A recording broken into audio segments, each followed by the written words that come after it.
So we'll go ahead and let Coach make a statement about the game, and then we'll open it up for questions. Obviously, the end outcome isn't exactly what we hoped for, but especially the second half, the execution and competitive effort that the team, put forth was exactly what we had hoped would be the whole game. And in fact, whole game we actually executed pretty well offensively and did a lot of really good things.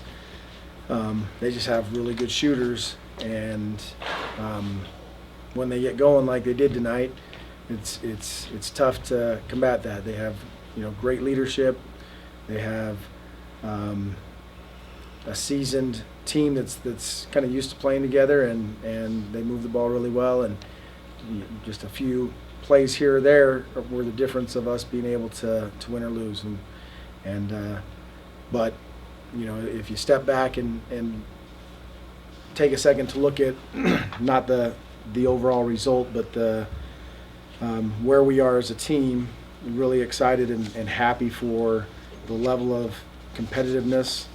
And one of our challenges today was to play inspired basketball in the second half. I really think that as a team that they accomplished that.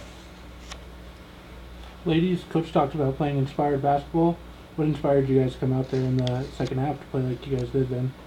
I think it was just coming home. We've been away for the past 3 games, and it was good to come home. We had the band there, we had the great student section, and our all those fans behind us, so it was fun to come back to our crowd and come in and try to get a W against one of the better teams in our conference, one of the best. And we were able to come out fighting in the second half. It took a pretty good halftime speech to get us going and take a deep breath, and we got rolling. Chris, what was in the halftime speech? Bree delivered the halftime speech, so you want to tell me what to do? No, it was just when you're playing the top team in the conference, and this is one of the teams that's picked to be up there at the top and was last year as well, you have to pretty much play mistake-free basketball in order to. You can't just be good, you got to be great. And when you're a young team that's struggling to put consistency together, you have to be mentally tough and physically go out and compete at a level that is your A game. And if you don't bring that and compete at that level, you can still play a good game, but you're not going to have the success that we want as a team and that we deserve as a team for all the hard work we're putting in. And I think they really came out and played their A game and played a little more relaxed and a lot more aggressive. Which it seems through the season it's kind of been the case that the second half has been your guys' better half. Is it just a slew of halftime speeches or a change mentality? What goes into that? No, I think the urgency starts to change because just like today in the second quarter, they hit a Lato run, and the kind of the importance of coming out after halftime when you're down by 6, 8, 10, 12, whatever it turns out to be, there's a little more urgency and focus. Also in the first half, Jess was in foul trouble. We tend to have certain things happen a lot in the first half that we rotation-wise have to switch things up, and sometimes that plays a factor in it as well. You see in the second half the depth of the rotation shortened, and being able to have Jess on the floor changes things for us as well.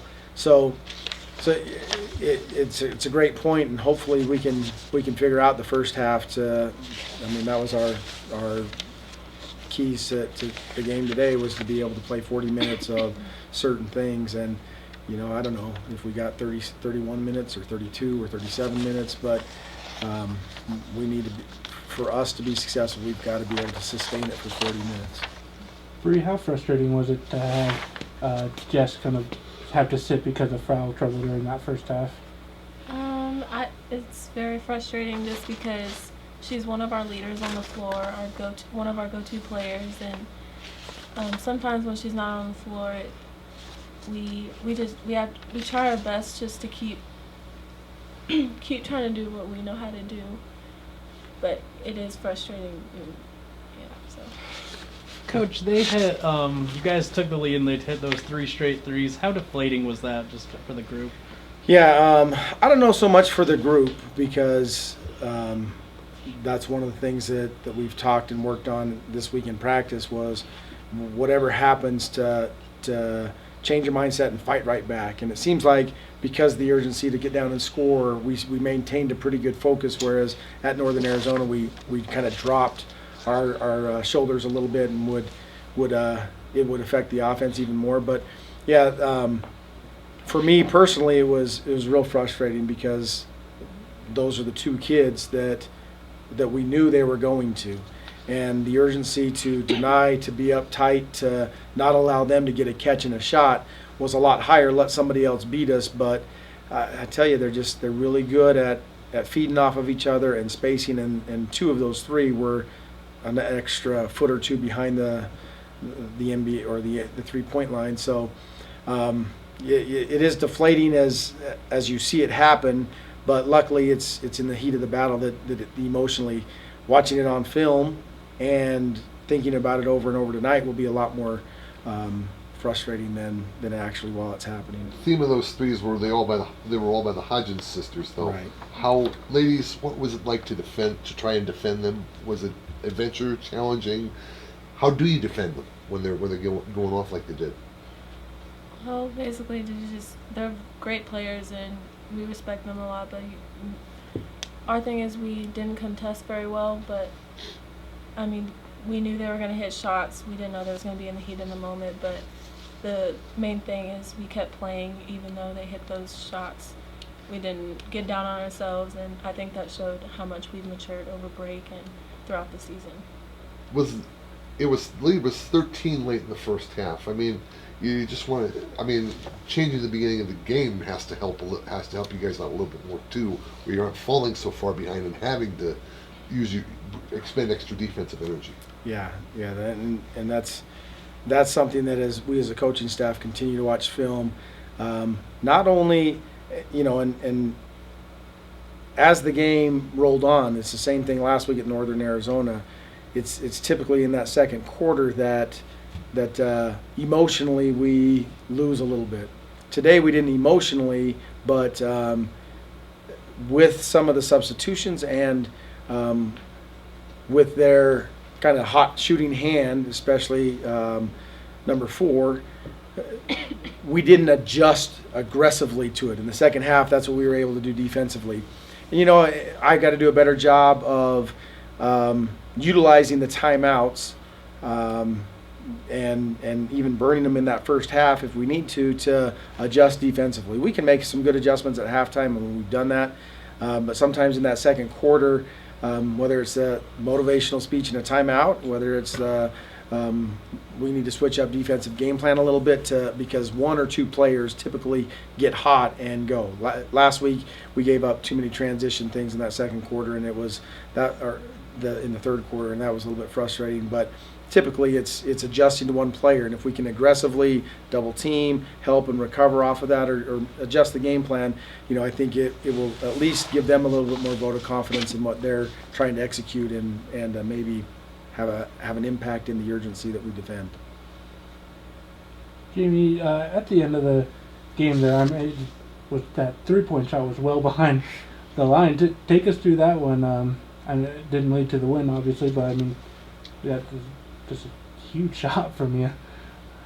We practice those every day, so it's just kind of like you get the ball and you just throw it up. So I don't know. There's not a whole lot of skill to it, I would say, but yeah, we do practice those every day, and hopefully there will come a time when we can use that to win a game. And I would like to counter that there is some skill to it. And Jamie's one of the players that consistently hits that shot, and you'll see, throughout games, she definitely, just with her normal 3-point range, definitely has deep range, and we're trying to encourage her to look for that. It's tough playing the point guard spot and knowing you got to get other people involved and finding your own rhythm and when you're open and how many threes to take is a tough thing for Jamie. But she does have deep range, and there's a little more skill involved by watching the other players that don't hit that shot consistently.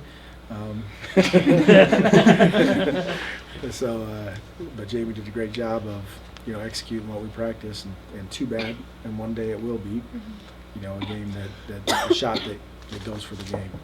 Almost 50% shooting for the night. That has to be a plus.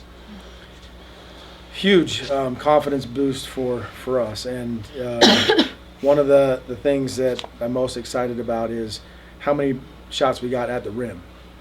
Sometimes we just settle for being a three-point shooting team, and we countered some of their pressure by driving to the basket and making plays and getting easier shots. So You talk about that only 15 attempts on the 64 shots. From yeah, and credit Eastern Washington, they got out and denied and guarded the three-point line, but last game alone Ashley had 13 attempts. Mm-hmm. So. It shows the maturity of the team again in understanding game plan and understanding the things that we're working on all week in practice. Idaho might back off a little bit more.